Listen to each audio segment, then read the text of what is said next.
दोस्तों, बिहार में छठ पर्व बहुत ही धूमधाम से मनाया जाता है।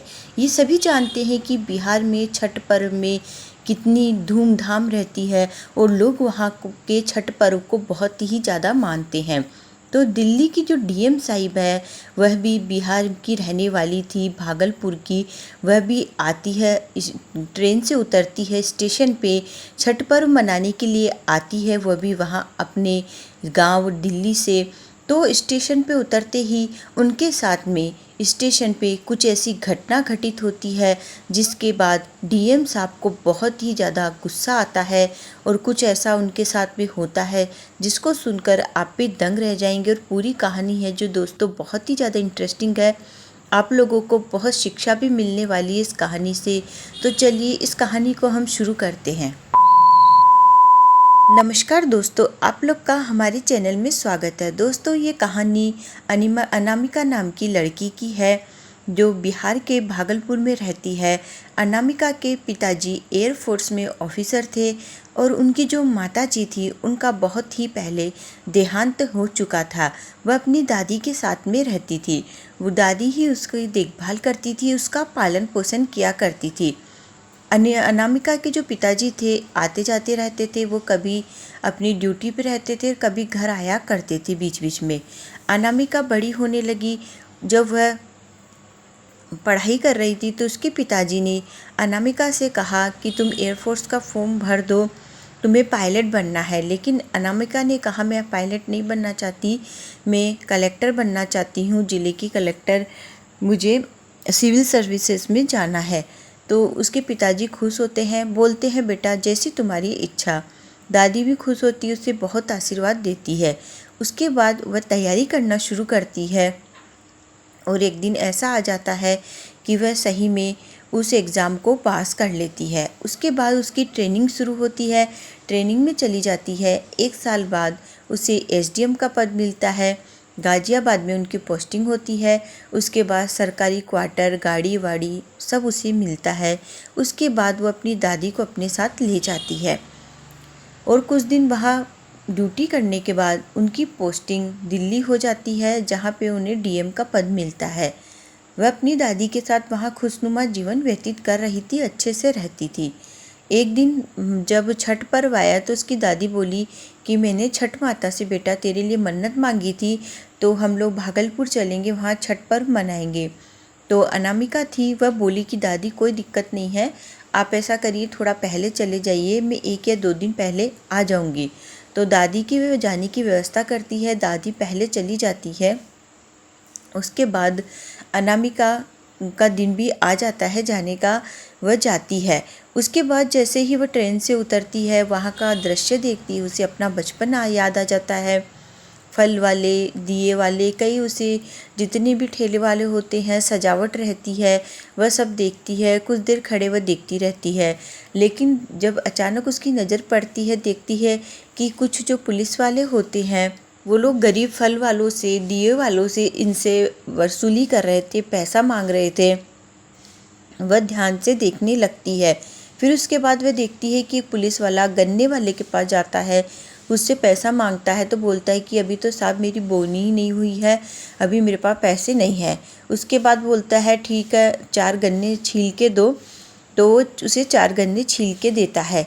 वो खुश हो जाता है कि चलो बोनी हो जाएगी। लेकिन वह देखता है कि वो पुलिस वाला गन्ना लेके चलता बनता है। फिर वो पीछे से आवाज़ देता है कि साहब मेरे गन्ने के पैसे दे दो। तो उसे धमकाता है, बोलता है कि तेरी हिम्मत कैसे हुई पैसा मांगने की, यहाँ पे तेरे को ठेला लगाने दे रहा हूँ, वही बहुत बड़ी बात है। वो उसे धमकाने लगता है।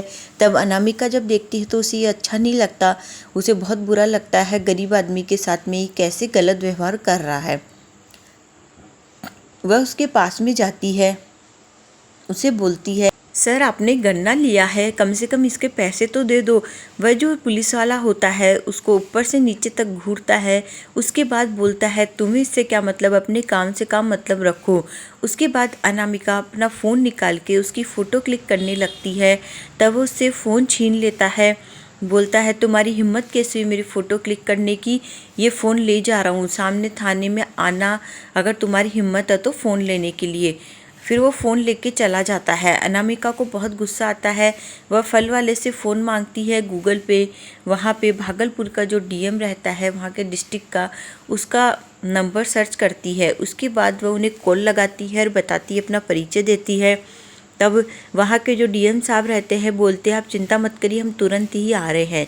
उसके बाद वह वहाँ पहुँचते हैं तो अनामिका उन्हें बताती है कि आप लोग थाने आइएगा, मैं वहीं जा रही हूँ। तो वो थाने जाती है तो जो रहता है पुलिस वाला, उसका फ़ोन लेके जाता है। वो उसे देखकर आश्चर्य करता, बोलता है लड़की की हिम्मत तो देखो। वहाँ का दरोगा रहता है, वो भी हंसने लगता है। वह उसे पूरी बात बताती है तो बोलता है क्या हो गया, तो इसने 2 गन्ने उससे ले लिए। तो फिर वो बताती है कि वो गरीब आदमी है, उसके साथ में ऐसा करना गलत है, उसका घर चलता है उससे। फिर ऐसे ही वो लोग बातचीत कर रहे थे, जितनी देर में भागलपुर के डीएम साहब आ जाते हैं, जिसे देखकर वह पुलिस वाले सदमे में आ जाते हैं कि डीएम साहब अचानक कैसे आ गए। डीएम साहब गाड़ी से उतरते हैं, अनामिका से हाथ मिलाते हैं। तब दोनों जो पुलिस वाले रहते, दरोगा और पुलिस वाले, देखकर दंग रह जाते हैं। उसके बाद वह जो डीएम साहब रहते हैं वह बताते हैं कि अनामिका मैम है जो दिल्ली की डीएम है। ये सुनकर उन लोगों के पसीने छूट जाते हैं। वह भागकर उनके पैर पकड़ लेते हैं और बोलते हैं मैडम हमें माफ़ कर दीजिए, हमें नहीं पता था। बोले कि मैं तुम्हें माफ़ कर भी दूंगी तो क्या हो जाएगा, तुमने एक फल वाले का दिल दुखाया है, गरीब आदमी का दिल दुखाया है। तुम पता नहीं कितने लोगों के साथ रोज़ ये गलत काम करते हो। ये बहुत ही मतलब शर्मनाक बात है कि तुम गरीबों का पैसा खा रहे हो। तो वो लोग माफ़ी मांगने के लिए बार बार गिड़गिड़ाते हैं। फिर अनामिका डीएम साहब से बोलती है, भागलपुर के डीएम से, कि सर यहाँ पे सब भ्रष्ट ही है, पूरा स्टाफ बदलिए, सबको सस्पेंड कर दीजिए, ये एकदम भ्रष्ट बैठे हैं यहाँ पर और बहुत गलत काम ये लोग कर रहे हैं। फिर वो जो दरोगा और पुलिस वाला रहता है उनसे जुर्माना भी लिया जाता है 11-11 हज़ार का। और वो जो जुर्माना जो लिया जाता है, अनामिका बोलती है गन्ने वाले को दिया जाएगा, और गन्ने वाले को दिया जाता है। इसके बाद जब डीएम साहब रहते हैं भागलपुर के, वह भी उनका इंसाफ देखकर दंग रह जाते हैं, उन्हें शाबाशी देते हैं, अच्छा बताते हैं और उनकी बहुत तारीफ़ भी करते हैं। उसके बाद जो डीएम साहब है उन्हें अपने घर पहुंचाते हैं अपनी गाड़ी से। वह घर जाती है, दादी उन्हें देखकर खुश हो जाती है। दादी को भी वो पूरी कहानी सुनाती है। दादी भी उनकी पूरी कहानी सुनकर गर्व महसूस करती है, बोलती कि मुझे पता था बेटा तुम बहुत ही ईमानदार ऑफिसर बनोगी। वह भी उनकी बहुत तारीफ़ करती है। उसके बाद वो लोग धूमधाम से छठ पर्व मनाते हैं। दोस्तों ये कहानी आप लोग कैसी लगी कमेंट करके बताइएगा, और कहानी को अपने परिवार वालों में शेयर करें, अपने बच्चों को सुनाए, उनको भी शेयर करें। तो ये कहानी बहुत ही ज़्यादा शिक्षाप्रद है, सभी को सुनकर बहुत अच्छा लगेगा। मिलते हैं अगले वीडियो में। नमस्कार दोस्तों।